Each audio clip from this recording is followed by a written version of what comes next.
What if I told you that the key to success is not being the smartest person in the room, but in appearing to be the dumbest one? That true wisdom is an ancient secret, hidden by great philosophers, that teaches us how to earn respect, influence, and power without having to prove anything. In this video, you will discover Schopenhauer's surprising secret, one that can forever transform the way you think, speak, and act. Get ready to challenge everything you thought you knew about intelligence. If topics like psychology, philosophy, and the darkness of the human soul interest you, subscribe to the channel now.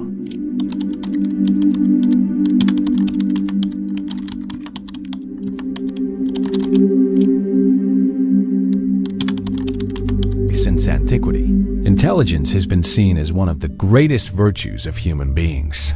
It is exalted as a source of power, success, and distinction. However, the philosopher Arthur Schopenhauer brought a perspective that challenges this traditional view. For him, intelligence is not an absolute trump card. On the contrary, when used carelessly, it can become a trap that pushes people away. The constant need to prove that you know more, to correct others, or to display intellectual superiority can generate resentment, envy, and even hostility. Schopenhauer understood that intellectual pride often becomes an invisible barrier that prevents true connection. He observed that no matter how brilliant someone may be, the insistence on highlighting their intellectual qualities can have the opposite effect. Instead of attracting respect and admiration, it can trigger negative reactions, making social interaction heavy and uncomfortable. This is because people tend to feel threatened by those who display intelligence in an ostentatious way, seeing them as rivals or constant critics. This realization came early in the philosopher's life. While still young, Schopenhauer received a sharp critique from his mother, who warned him about his obsession with correcting others and showing that he knew more.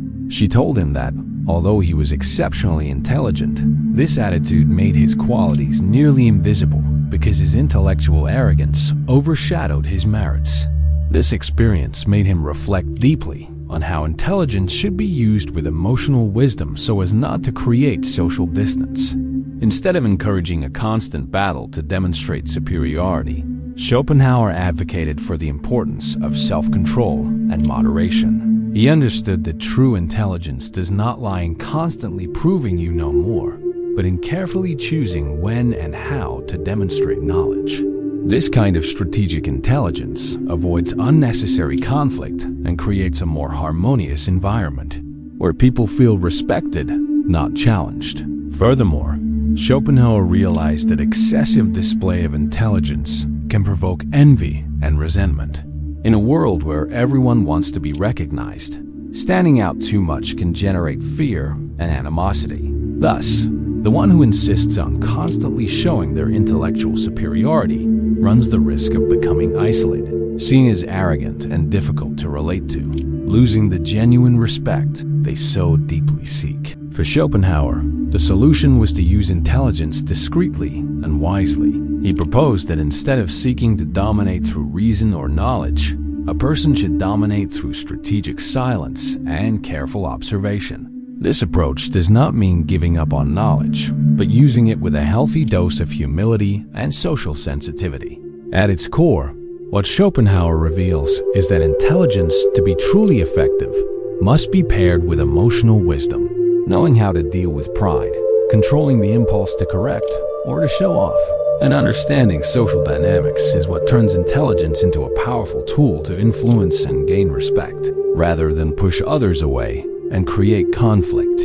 Therefore, the lesson from this first act is clear. Being intelligent is not enough. You must know how to be intelligent. The greater wisdom lies in recognizing that excessive intellectual pride can be a trap that destroys relationships and limits your own success.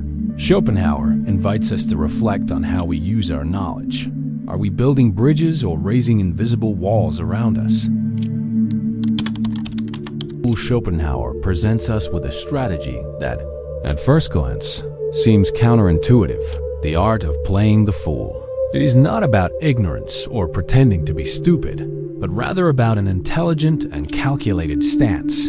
one that aims to preserve relationships and gain respect without creating enemies. This tactic, although it may seem humble, is actually a sophisticated form of power, a subtle power that operates in the shadows of pride and human vanity. By choosing not to reveal all your intellectual capabilities, you create a strategic advantage. People around you tend to underestimate you, feeling more at ease and less threatened. This sense of comfort creates an environment where you can act with greater freedom and effectiveness at the right moment, surprising everyone with your sharp insight. It is a kind of silent psychological warfare, where silence and modesty are weapons as powerful as knowledge. This idea of disguise and strategy directly echoes the classic work, The Art of War, by Sun Tzu, who states, "All warfare is based on deception. By appearing incapable or uninterested, you prepare the ground for a decisive strike that no one expects."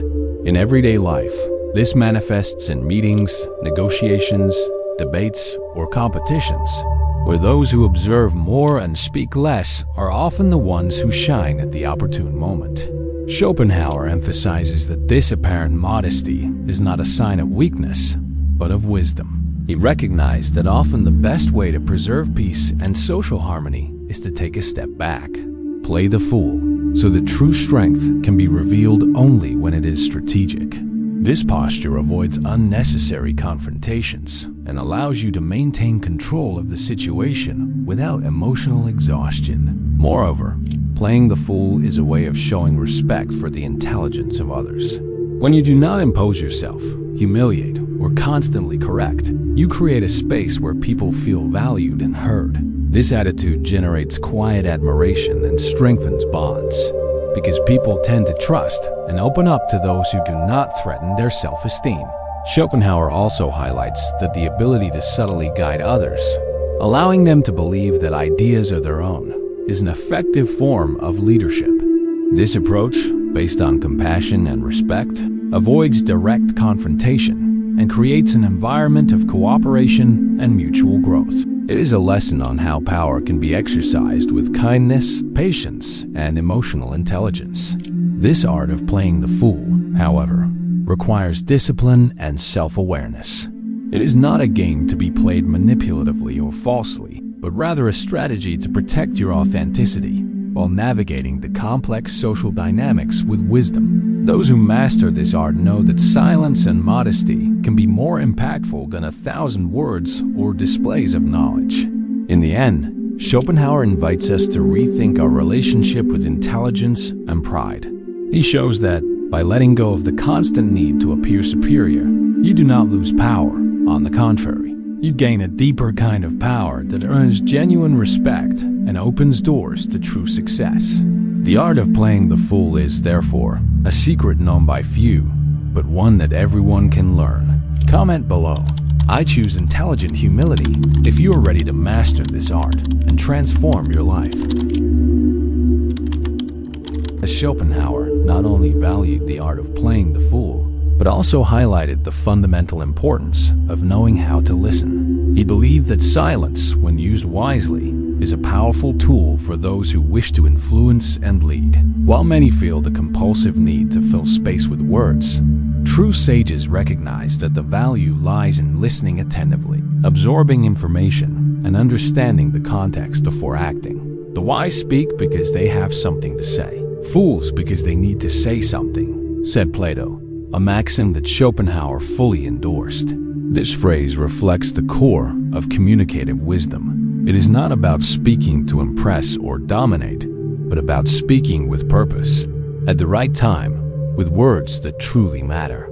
Strategic silence is not the absence of knowledge, but the mastery of it while waiting for the moment of impact. By listening more and speaking less, you gain access to information that most people overlook. In social and professional environments, impulsive words can lead to mistakes, misunderstandings, and even harm. The attentive listener, on the other hand, captures nuances, reads between the lines, and understands the hidden intentions of their interlocutors. This skill makes you an invisible strategist who acts with surgical precision when the time comes. In daily life, this translates into behavior that may seem passive, but is in fact deeply active. Observing, listening, analyzing. This triad is the foundation for building assertive and effective responses. That is why, so often, those who speak less are the ones who impress the most, because their words carry meaning, unlike the empty noise that permeates so many conversations. Schopenhauer understood that mastering silence requires self-knowledge and emotional control. For many, the impulse to speak is linked to anxiety, insecurity, or the desire for social approval. Overcoming this temptation means strengthening your inner presence, valuing others' time and space, and knowing the power often lies in calmness and listening. Furthermore, listening more strengthens relationships because it demonstrates respect and genuine interest in the other person. When people feel truly heard, they open up more, trust more, and form deeper bonds. This is a subtle yet powerful way to influence without using force or imposition. Another essential aspect of this philosophy is knowing how to recognize the difference between ignorance and wisdom. Playing the fool is not about denying knowledge, but about humbly recognizing what you do not know. This stance opens doors to learn more, avoid mistakes, and build a reputation as someone thoughtful, trustworthy, and strategic. Finally, Schopenhauer shows us that the balance between listening and speaking is what distinguishes the wise from the foolish. It is not about how many words you say, but about the impact and the right timing of each one. Mastering this art transforms intelligence into real power, capable of influencing, persuading, and earning lasting respect. Schopenhauer knew that influencing is not just about imposing your ideas, but about allowing people to feel that the discoveries and decisions are their own. This is the essence of subtle and effective leadership, where power does not appear as domination, but as an invitation for the other to walk alongside you.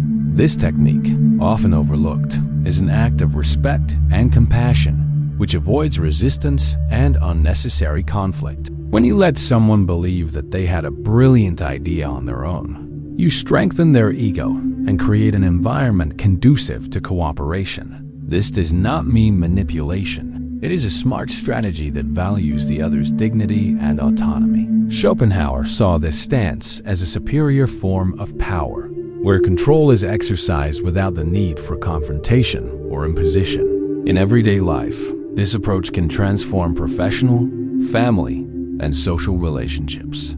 For example, in a work meeting, instead of directly correcting a colleague or boss, planting your idea subtly makes it more likely to be accepted and valued. This way of acting requires patience, sharp observation, and a great deal of emotional intelligence, but the results are much more lasting. The apparent humility of playing the fool creates space for the other person to feel respected and recognized, building an atmosphere of trust.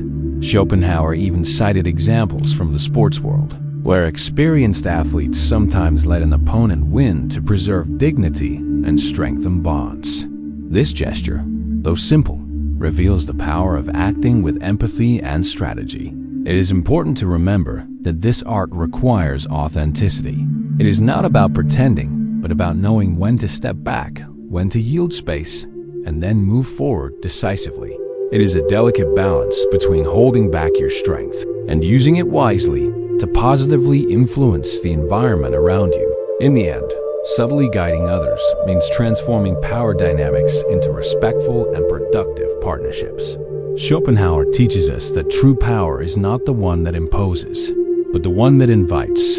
And by doing this with emotional intelligence, you earn respect, admiration, and a lasting place to act. Schopenhauer warns us against the greatest enemy of effective intelligence: arrogance. He knew that no matter how brilliant someone may be, the exaggerated display of one's own talent rarely generates true respect. On the contrary, intellectual pride ends up creating an invisible barrier that pushes people away, leaving the individual isolated and misunderstood. Humility, then, emerges as the indispensable virtue for those who want to be genuinely admired. Adopting a humble posture does not mean hiding your achievements or underestimating your worth, but rather minimizing the compulsive desire to show off. Schopenhauer saw this as a demonstration of inner strength, because the true sage knows they do not need to prove anything all the time. This emotional control and modesty create an environment where people feel comfortable and willing to recognize the value of the other without resentment or envy. This idea finds echoes in the words of Socrates, who used the famous Socratic irony, pretending ignorance to lead his interlocutors to reflect deeply. This gesture of appearing not to know everything is a strategy that shows maturity and respect, as well as stimulating mutual intellectual growth. Schopenhauer valued this way of acting, because within it lies the true wisdom that transcends the ego. Humility is also a form of silent power that wins hearts, not just minds. Frank Lucas, famous in the realm of the philosophy of power, said, "The loudest one in the room is the weakest one."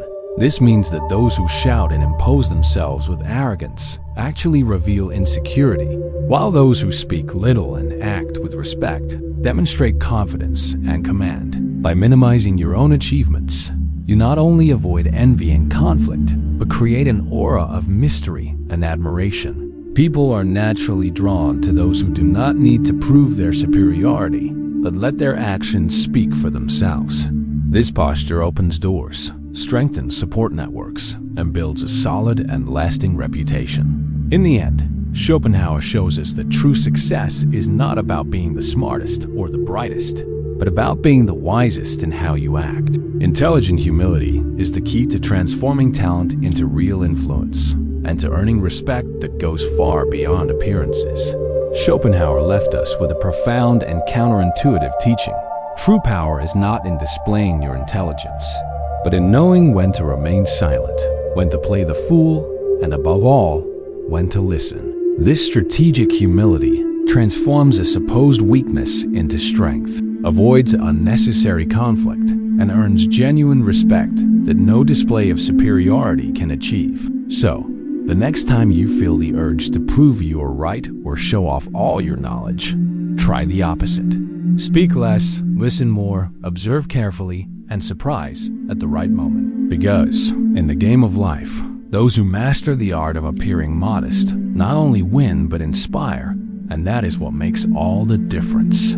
If this video changed the way you think about intelligence and power, leave your like now and subscribe to the channel so you do not miss the next hidden secrets of philosophy. Some think this was the end, but be careful. The war is not over yet. There are still things left unsaid. These two videos in front of you are not here by chance. And what if everything you believe about yourself is just a reflection of someone else's gaze? Click now on one of the videos on the side and start breaking that mirror. You will have to take the risk and click. So, which one will you choose?